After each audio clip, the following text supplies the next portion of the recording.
Bismillahirrahmanirrahim. Assalamualaikum warahmatullahi wabarakatuh. Masih seperti biasa, setiap kita akan memulai kajian pembahasan buku ensiklopedia, kita baca dulu Al-Quran 5 menit, 5 ayat maksud saya, dan terjemahnya. Yang sekarang adalah di ayat yang ke-26 hingga ke-30. Mudah-mudahan kita mendapatkan rahmat dari Allah. A'udzu billahi minasy syaithanir rajim. Bismillahirrahmanirrahim. Innallaha la yastahi an yadriba mathalan ma ba'udatan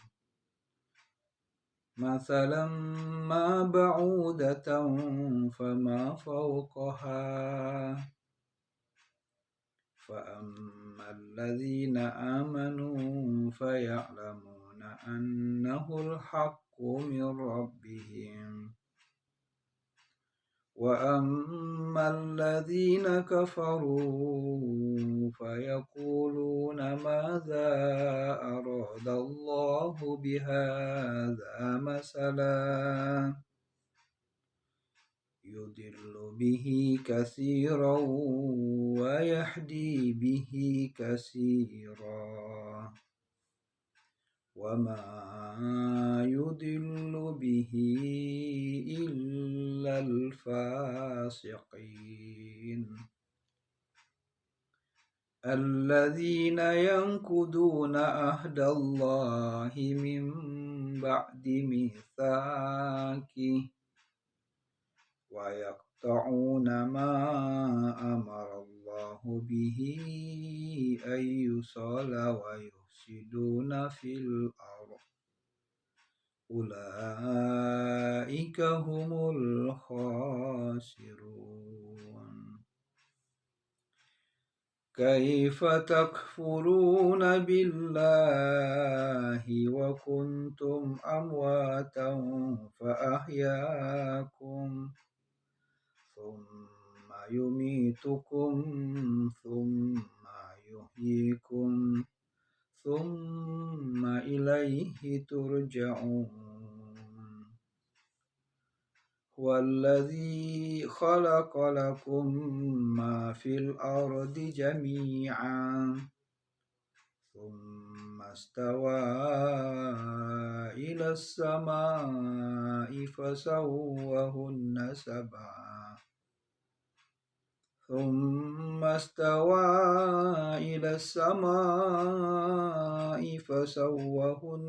سبع سماوات وهو بكل شيء عليم وإذ قال ربك للملائكة إني جاعل في الأرض خليفة قالوا أتجعل فيها ما يفسد فيها ويسفك الدماء ونحن نسبح بحمدك ونقدس لك قال إني أعلم ما لا تعلمون. Sesungguhnya Allah tidak segan membuat seperumpamaan seekor nyamuk atau yang lebih kecil dari itu. Adapun orang-orang yang beriman, mereka tahu, atau yang lebih kecil dari itu, sesungguhnya Allah tidak akan segan-segan membuat perumpamaan seekor nyamuk atau yang lebih kecil dari itu. Adapun orang yang beriman, mereka tahu bahwa itu kebenaran dari Tuhan, dari Allah. Tetapi mereka yang kafir berkata, apakah maksud Allah dengan perumpamaan ini?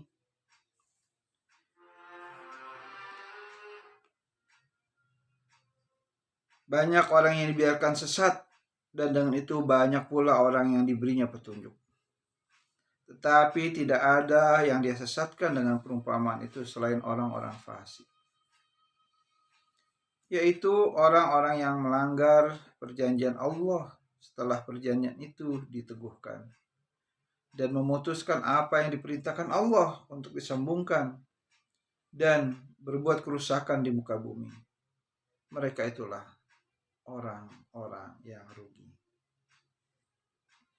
Bagaimana kamu ingkar kepada Allah, padahal kamu tadinya mati, lalu Dia menghidupkan kamu,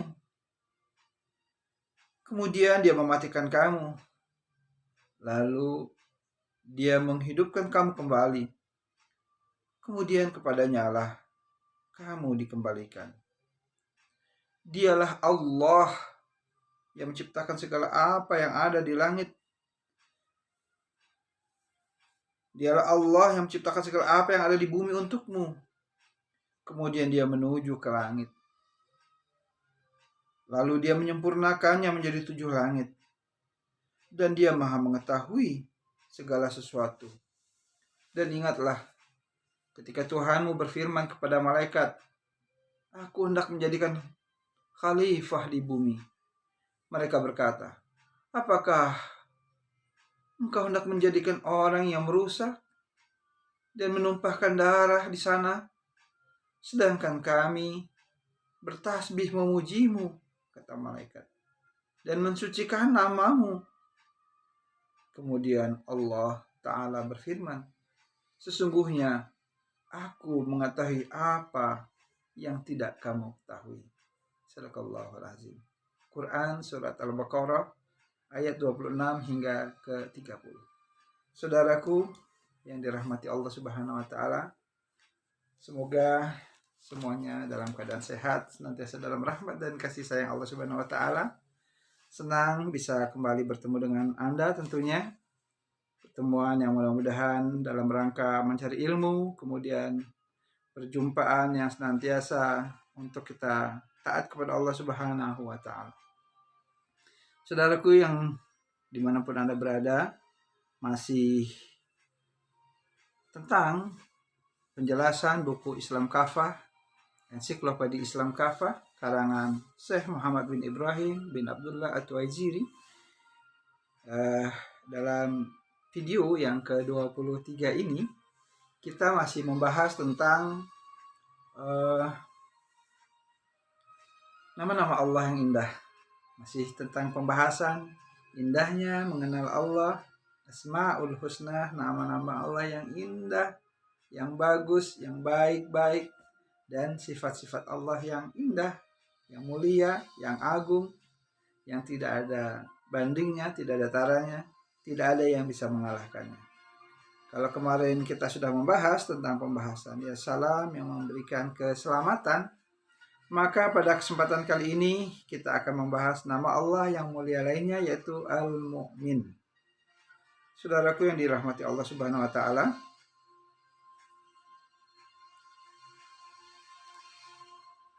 Al-Mu'min, ya mu'min, ya mu'min, ya mu'min, ya mu'min. Artinya memberikan keamanan, memberikan rasa nyaman, aman, kenyamanan kepada semua ciptaannya, kepada hamba-hambanya, kepada makhluknya, dan kepada seluruh jagat raya ini Allah berikan keamanan. Kalau tidak Allah berikan keamanan, jagat raya ini satu sama lain bisa bertabrakan antara galaksi satu dengan galaksi yang dua, tata surya, bintang gemintang, bulan, matahari, mereka sesuai dengan perintah Allah Ta'ala. Nah, kalau tidak diberikan keamanan, maka mereka semuanya akan bergerak sendiri-sendiri. Maka Allah tentukan, Allah perintahkan kepada mereka sesuai dengan kehendak Allah Subhanahu wa taala. Makanya tata surya ini, alam semesta ini berjalan bertahun-tahun, ratusan tahun dengan aman. Dialah Allah yang memiliki nama indah, ya mu'min, yang memberikan rasa aman, keamanan.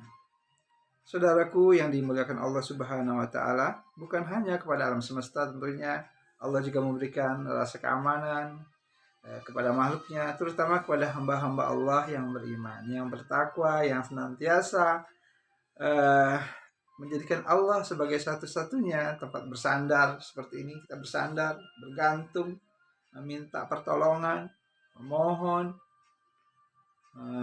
mengemis kepada Allah Ta'ala, merengek-rengek, manja sama Allah.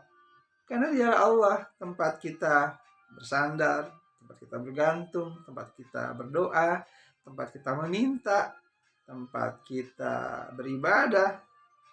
Hanya kepada Allah kita beribadah, kepada Allah Subhanahu wa Ta'ala. Saudaraku yang dirahmati Allah Subhanahu wa Ta'ala, sebagaimana di dalam Quran surat Al-Hasr surat ke-59, Allah Ta'ala berfirman, Wallahu allazi la ilaha illahu alimul ghaibi wasyahadah huwar rahmanur rahim. Wallahu allazi la ilaha illahu al-malikul quddusus salamul mu'min muhaimin azizul jabbarul mutakabbir subhanallahi amma yusrikun. Wallahul khaliqul bari'ul musawwiru lahul asma'ul husna yusabbihu lahu ma fis samawati wal ardh wa huwal azizul hakim. Insyaallah. Dialah Allah yang tidak ada Tuhan selain Dia, Maha Raja, Maha Suci, yang Maha Sejahtera, yang menjaga keamanan, ya mukmin, pemelihara keselamatan, yang Maha Perkasa, yang Maha Kuasa, yang memiliki segala keagungan. Maha suci Allah dari apa yang mereka persekutukan. Saudaraku yang dirahmati Allah Subhanahu wa Ta'ala, kalau kita sering membaca ya mukmin, ya mukmin, ya mukmin, ya mukmin, ya mukmin,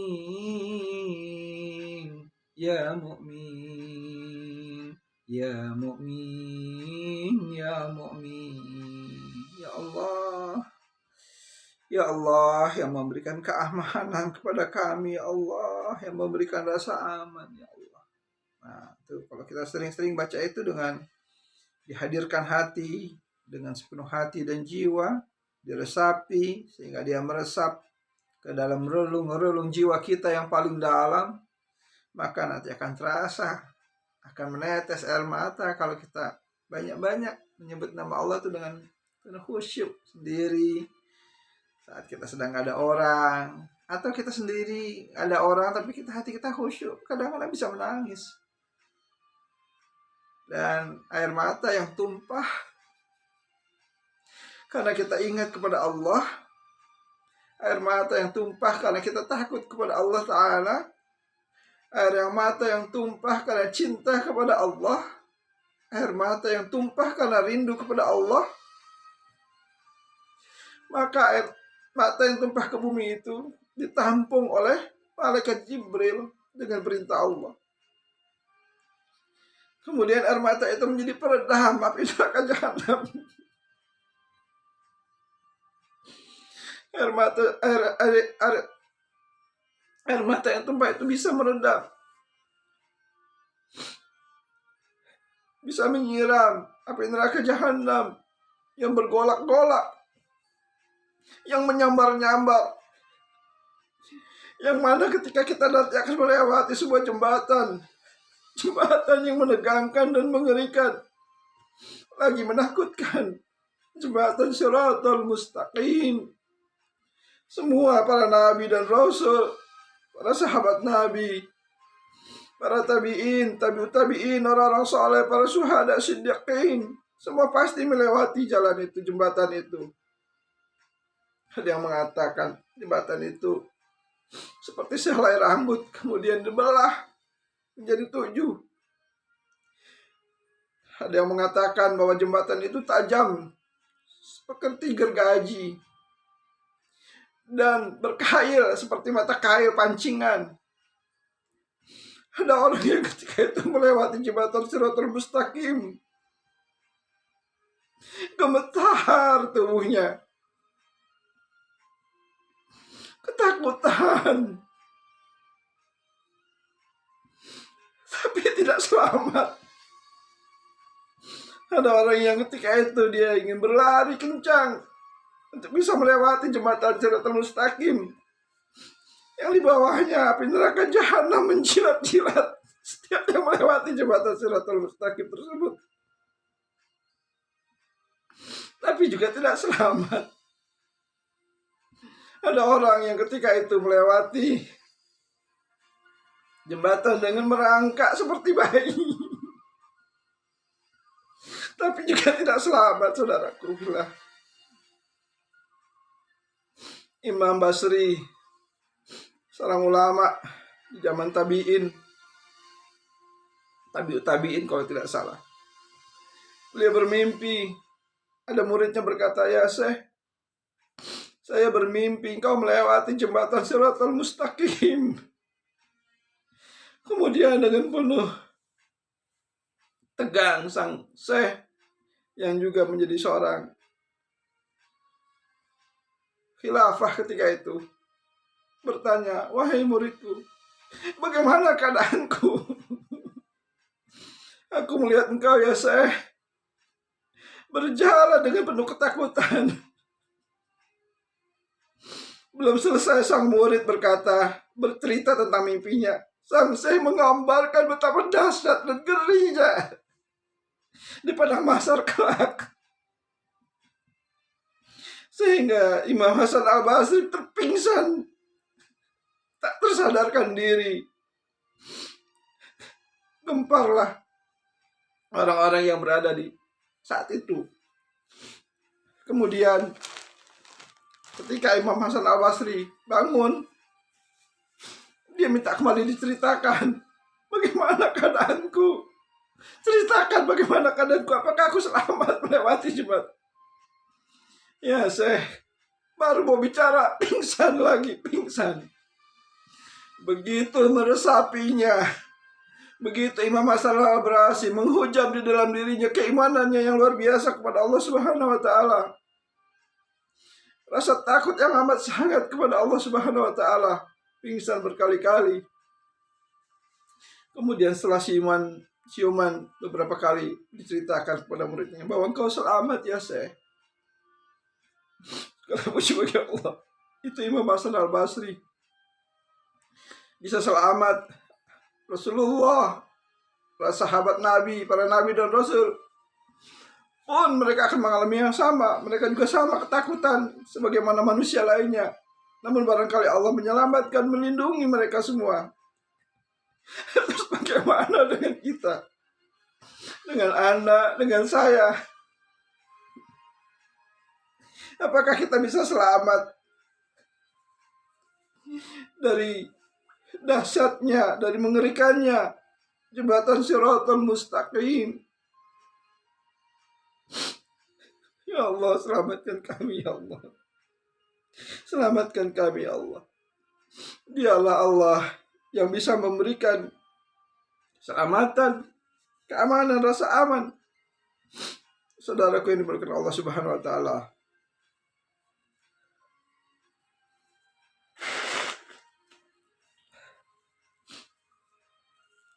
rasa aman ini sangatlah kita perlukan, sangat kita butuhkan.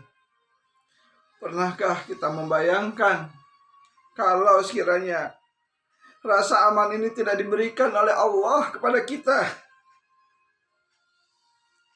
Lihatlah di daerah-daerah tertentu yang Allah berikan ujian berupa gempa bumi. Sekali gempa, pasti masyarakat di sekitar akan ketakutan untuk tidur di rumah karena merasa tidak aman. Bila mana terjadi gempa susulan, ketakutan, mereka lebih memilih tidur di lapangan yang kotor, yang dingin, yang berdebu daripada di rumah yang megah dan mewah, daripada tidur di hotel, di apartemen. Mereka lebih senang memilih di pekarangan parkir dan sebagainya, karena mereka memilih aman. Ternyata rasa aman itu adalah mahal, saudaraku yang diberkahi Allah Subhanahu wa taala. Ikhwan fillah rahimakumullah. Pernahkah Anda merenung,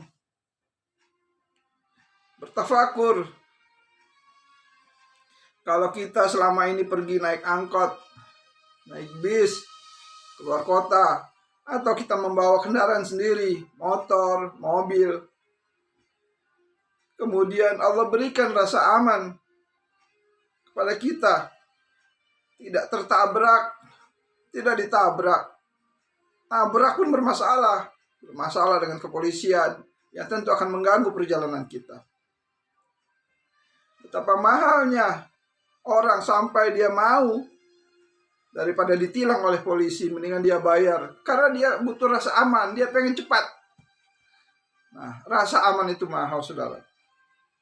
Kalau Allah suruh bayar, tidak akan mungkin dan tidak akan sanggup kita membayar nikmat-nikmat Allah yang banyak ini, saudaraku. Dari rasa aman saja orang rela membayar jutaan, miliaran, triliunan asal dia mendapatkan rasa aman. Bayangkan betapa banyak orang-orang kaya yang membeli obat penenang supaya rasa aman, dia nyaman hatinya, tenang dia. Susah tidur, dia beli obat tidur. Begitu mahalnya. Ini Allah berikan kepada kita rasa aman, gratis, tidak bayar sama sekali. Tapi sedikit kita mengingat-ingat, mentadaburi, menelaah nikmat-nikmat Allah, kasih sayang Allah, kemuliaan-kemuliaan Allah kepada kita, kepada hambanya. Saudara yang dimuliakan Allah Subhanahu wa taala, pernahkah oleh kita terfikirkan, kita renungkan bahwa rasa aman itu adalah anugerah Allah, aman dari serangan musuh-musuh Islam yang mengganggu suatu negeri, menjajah, membunuh, membantai. Allah berikan kepada kita rasa aman. Negeri kita belum dijajah seperti orang tua kita yang telah mengalami, nenek kita. Saudara yang dimuliakan Allah Subhanahu wa taala, pernahkah kita merenung ketika kita berjalan di kegelapan malam atau di subuh hari, belum ada cahaya yang begitu terang, si gelap, kemudian Allah berikan kepada kita keamanan, keselamatan. Pernahkah kita merenung ketika Anda, saya menaiki sebuah pesawat? Di dalam pesawat Allah anugerahkan kita, setelah kita berdoa kepada Allah, memohon perlindungan Allah, kemudian Allah berikan rasa aman. Aman pesawat kita dari terhempas, dari terjatuh, dari meledak, terbakar.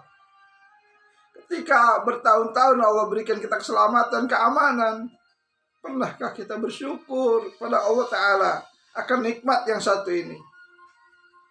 Rasa aman. Ya mukmin, ya mukmin, ya mukmin. Maka Allah berulang-ulang di dalam surat Ar-Rahman, surat ke-55, 32 kali, saudaraku semua, karena Allah. 32 kali. Fabi ayyi ala'i rabbikuma tukaziban. Fabi ayyi ala'i rabbikuma tukaziban. Nikmat Allah mana lagikah yang hendak kamu dustakan, kata Allah. Karena banyak nikmat Allah. Saudaraku yang dirahmati Allah Subhanahu wa taala, pernahkah kita merenung kalau kita pergi ke pantai, kemudian Allah berikan rasa aman, sehingga Allah perintahkan ombak itu tidak tinggi, tidak menenggelamkan sebagaimana terjadi di tsunami. Ribuan orang meninggal atas perintah Allah semuanya. Tentunya bagi orang yang beriman, ketika meninggal di saat tsunami, insya Allah mudah-mudahan matinya syahid. Karena dia beriman, bertakwa kepada Allah Subhanahu wa taala, dia tidak salah. Dan Allah memberikan itu buat pelajaran. Bagi yang meninggal dia dapat pahala, bagi yang kafir, ingkar, menjadi pelajaran. Agar kita jangan gemar melakukan maksiat-maksiat, perbuatan-perbuatan dosa di tempat-tempat pantai, laut. Hendaknya menjadikan kita semakin dekat kepada Allah, bukan kita untuk berbuat maksiat, pacaran, berzina di sana, di hotel, nauzubillah. Saudaraku yang dirahmati Allah Subhanahu wa taala, ternyata rasa aman, rasa nyaman itu merupakan anugerah Allah yang luar biasa, yang sangat besar sekali, yang harus kita syukuri tentunya. Saudaraku yang dirahmati Allah Subhanahu wa taala, Allah memberikan rasa aman, keamanan kepada seluruh hamba-hambanya, utamanya kepada para nabi dan rasul, pada hamba-hamba Allah yang soleh. Sebagaimana yang Allah berikan keamanan kepada Rasulullah SAW ketika Rasulullah semakin lama pengikutnya semakin banyak. Ketika di awal-awal Rasulullah dakwah mengajak kaum kafir Quraisy, umatnya, untuk tidak menyembah Allah, hanya Allah yang patut disembah, tidak menyembah patung-patung, Lata, Uzza, Manaf. Rasulullah kasihan dengan umatnya. Kalau dia melakukan perbuatan syirik, Allah murka, dan nanti akan Allah azab umat-umatnya sebagaimana umat-umat terdahulu yang telah Allah azab. Bagaimana kita lihat umat Nabi Nuh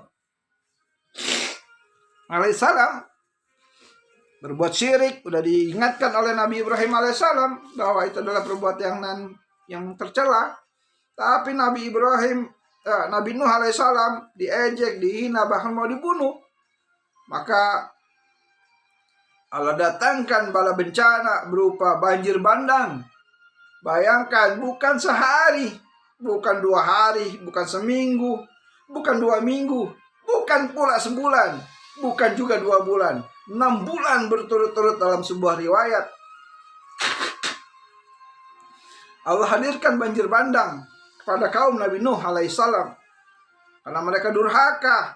Diajak sama Nabi Nuh, bayangkan 950 tahun Nabi Nuh berdakwah, mengajak umatnya agar beriman, taat kepada Allah, menjauhkan perbuatan syirik.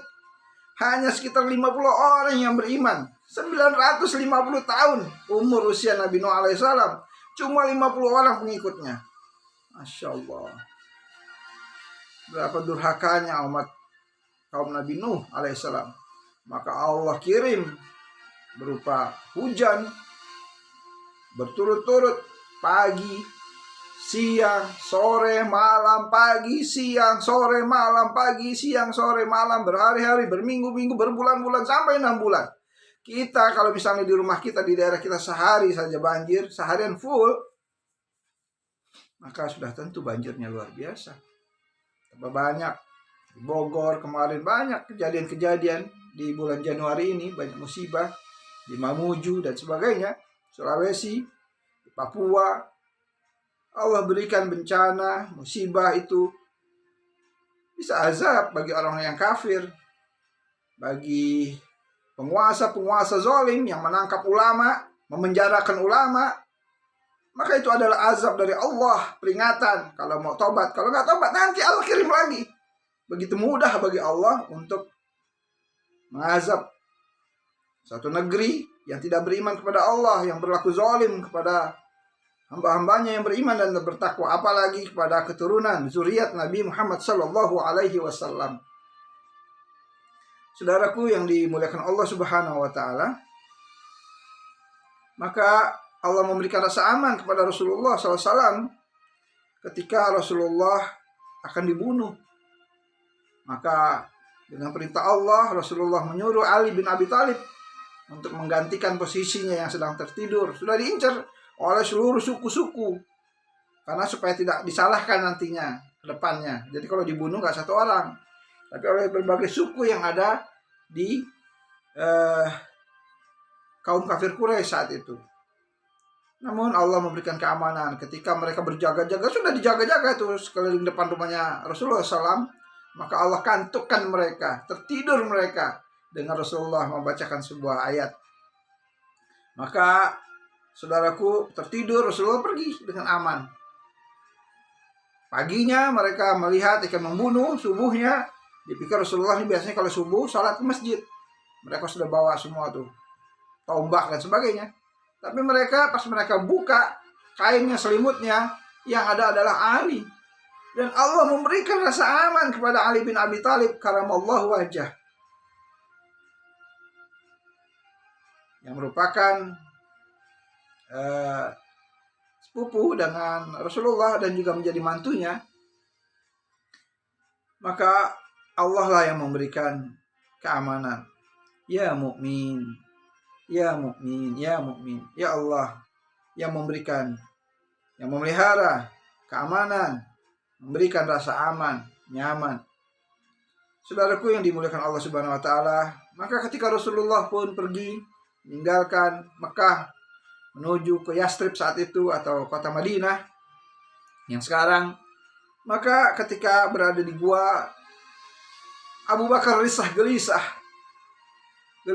karena merasa nggak aman, kejar-kejar. Ya Rasulullah gelisah, yang Abu Bakar radhiyallahu anhu sebaik-baik manusia ini selain para nabi dan rasul, itu bukan dirinya, tapi dia gelisah, resah kalau nanti Rasulullah kena tangkap dan dibunuh. Yang dia takutkan Rasulullah. Tapi Rasulullah menghibur Bilal, menghibur Abu Bakar Siddiq. La takhaf, innallaha ma'ana. Jangan takut, sesungguhnya Allah bersama kita. Nah, rasa aman itulah yang ternyata diberikan kepada hamba-hamba Allah, kepada Rasulullah, kepada Ali, kepada Abu Bakar, dan kepada semua. Kepada kita juga bisa. Walaupun kita bukan nabi, bukan rasul, bukan ulama, bukan ustadz, apalah kita ini banyak dosa. Kalau kita mohon ampun kepada Allah, bertobat atas dosa-dosa kita, memperbaiki diri kita pada Allah Ta'ala, mudah-mudahan Allah pun akan memberikan rasa aman, asal kita berdoa. Karena itu perintah Allah, berdoa.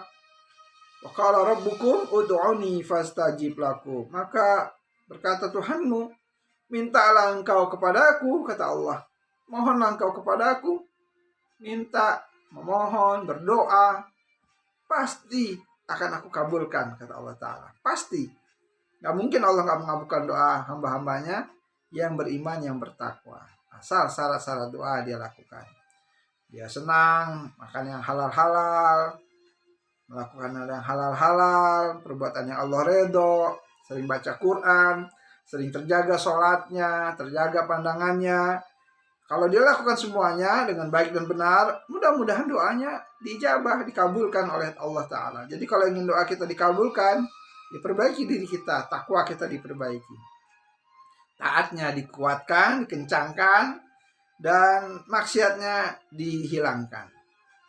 Dari mulai yang kecil-kecil, baru nanti yang besar-besar. Bertahap, terus mohon perlindungan, terus mohon perlindungan, penjagaan Allah, terus sama Allah berdoa, ya Allah mudahkan hamba untuk taat kepadamu, ya Allah mudahkan hamba, ya Allah untuk dekat kepadamu, mudahkan pula hamba untuk menjauhi, ya Allah, dari perbuat dosa dan maksiat. Hamba lemah, ya Allah, hamba lemah, la haula wala quwata illa billah. Mohon pada Allah, karena kita bisa taat juga dengan izin Allah, kemudian bisa menghindari perbuatan dosa, maksiat juga dengan izin Allah, kekuatan yang Allah berikan kepada kita dengan doa. Ad-du'a usilahul mu'minin. Doa itu adalah senjatanya orang mukmin. Jadi karena kita lemah, kita ini kita minta kepada Allah, berdoa kepada Allah agar Allah beri kekuatan. Insya Allah mudah-mudahan nanti Allah akan tunjuki jalan-jalannya.